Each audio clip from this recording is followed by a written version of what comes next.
July 20న Jantar Mantar దగ్గరకు wave after wave, A C of youth. సముద్రం అలలు కాదు, భావి భారత పౌరులు వేలాదిగా అక్కడకు చేరుకుని పార్లమెంటు వైపు కవాతు చేశారు. అయితే వారికి ఎదురొచ్చింది చర్చలకు ఆహ్వానం కాదు, లాఠీలు, బాష్పవాయువు.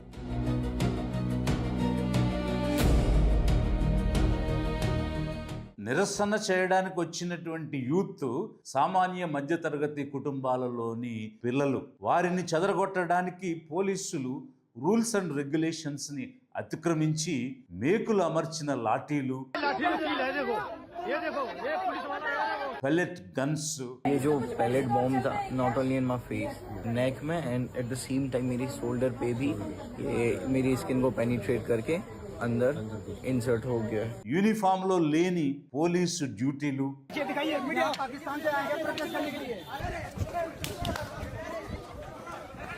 టెర్రరిస్ట్ ఆపరేషన్స్ లో పనిచేసే అండర్ కవర్ కాప్స్ పాల్గొన్నట్టు, బలప్రయోగం చేసినట్టు విజువల్స్ లో కనిపిస్తూ ఉన్నాయి. ప్రత్యక్ష సాక్షులు చెప్తున్నట్టుగా పోలీస్ మాన్యువల్ నియమావళి పాటించకుండా లాఠీ చార్జీ విచక్షణారహితంగా చేశారు. ఛాతి మీద కొట్టారు, మెడ మీద కొట్టారు, చివరికి తలలో కూడా పగలగొట్టారు.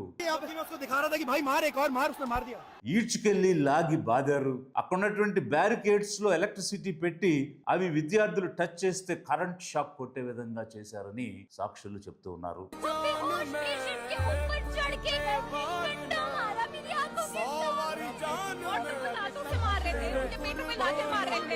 हमको बैरिकेड के द्वारा लगा, करंट लगा था, बेहोशी की हालत में था, बैरिकेड में लगा.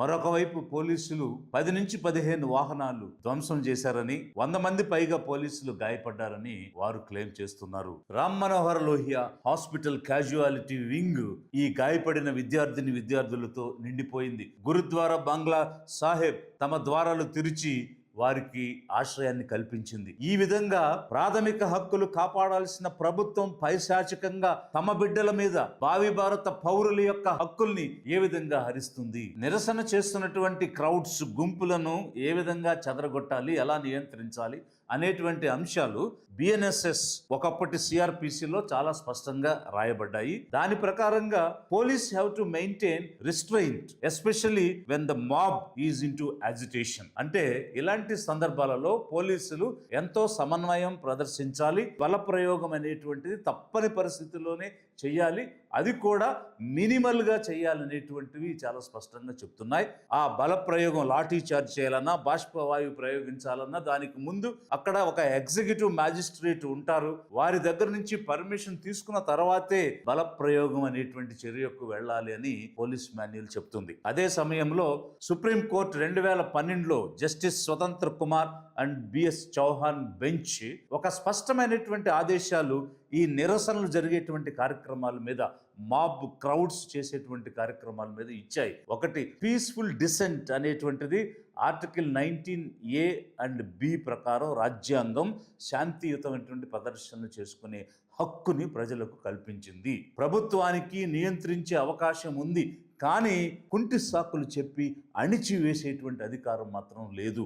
ఆంక్షలు ప్రభుత్వం పెట్టవచ్చు, కానీ అది నిజానికి దగ్గరగా ఉండాలి, కానీ ఊహాజనితంగా జాగ్రత్తలు అనేటువంటి పేరుతో ఆంక్షలు పెట్టకూడదు. బల ప్రయోగం చేయాల్సిన పరిస్థితి ఏర్పడితే కనీసంగా వాడాలి, లీస్ట్ ఫోర్సెస్ వాడాలి తప్ప బల ప్రయోగాలు చేయకూడదు.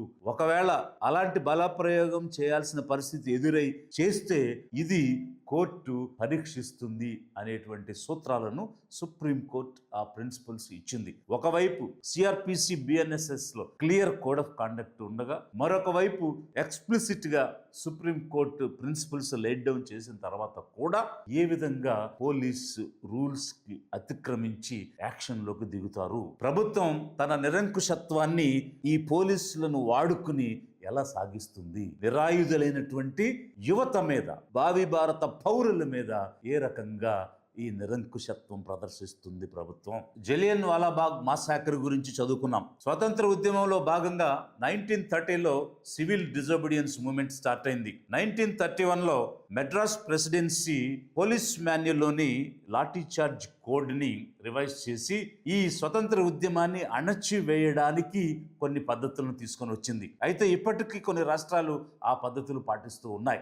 ఈరోజు స్వపరిపాలనలో స్వజాతి మీద, తమ సొంత బిడ్డల మీద ఈ దేశ ప్రభుత్వం ఏ విధంగా రూల్స్ను వైలేట్ చేసి, కోడ్ని వైలేట్ చేసి నిరంకుశంగా విచక్షణ రాహిత్యమైనటువంటి లాఠీ చార్జీలు చేస్తుంది. పార్లమెంట్ మార్చికి పిలుపునిచ్చినటువంటి సిజేపీ ఇది డెమోక్రసీలో బ్లాక్ డే అని వర్ణించింది. అనేక మంది ప్రముఖులు ప్రజాస్వామ్యంలో ఇది చీకటి రోజు అని చెప్తున్నారు. లిబరేషన్ కాంగ్రెస్ పార్టీ ఈ పోలీస్ యాక్షన్ని వైలేట్ చేసినటువంటి విధానాన్ని తీవ్రంగా ఖండిస్తూ ఉన్నది.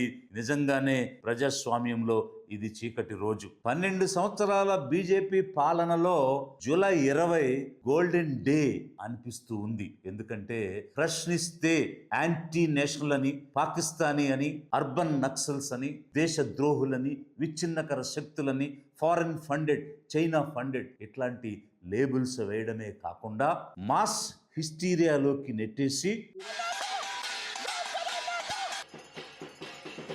మతం మత్తులో ఒక భయంలోకి నెట్టివేసింది ఈ 12 సంవత్సరాలుగా. 12 సంవత్సరాలుగా కోమాలో ఉన్నటువంటి దేశం ఒక్కసారిగా ఉలిక్కిపడి లేచింది.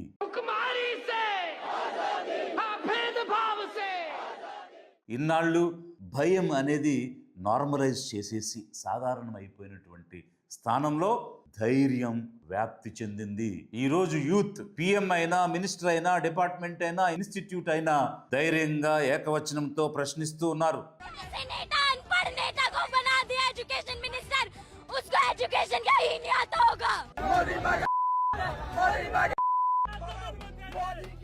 లాఠీలతో కొడుతూ ఉంటే నిర్భయంగా నిలబడి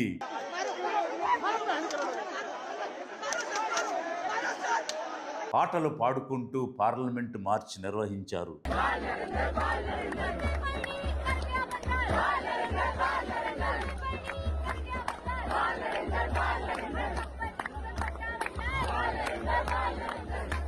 ఇదంతా చూస్తూ ఉంటే కోల్పోయిన నా దేశం తిరిగొచ్చింది అనేటువంటి విశ్వాసం ఈరోజు ప్రజల్లోకి మళ్ళీ వచ్చింది. గత 12 సంవత్సరాలుగా బీజేపీ సాధారణం చేసేసి గీసిన విభజన గీతలు, కులం, మతం, ప్రాంతం, భాష, ఆడ మగ తేడాలు అనేటువంటి గీతల్ని నేటి యువత చెరిపేసి ఎలాంటి తేడాలు అరమరికలు లేకుండా ఒకే విషయంపై నిలబడ్డారు, భయాన్ని నిరాకరిస్తూ. అందుకే జూలై 20 గోల్డెన్ డే.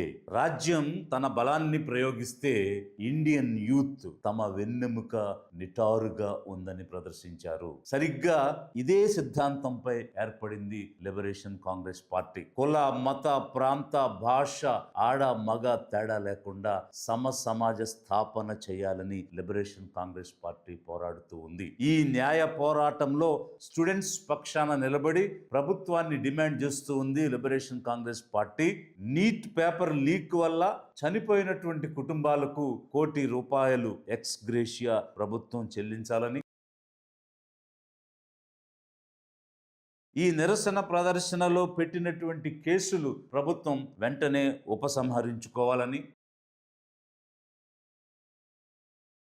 అదేవిధంగా లీక్ ఆఫ్టర్ లీక్ జరుగుతూనే ఉంది. చట్టాలు తెస్తామని రకరకాల మాటలు చెప్పి కాలయాపన చేసిన ప్రభుత్వానికి బాధ్యులైనటువంటి కేంద్ర విద్యాశాఖ మంత్రి ధర్మేంద్ర ప్రధాన్ రాజీనామా చేయాలని లిబరేషన్ కాంగ్రెస్ పార్టీ స్టూడెంట్స్ పక్షాన డిమాండ్ చేస్తూ ఉన్నది.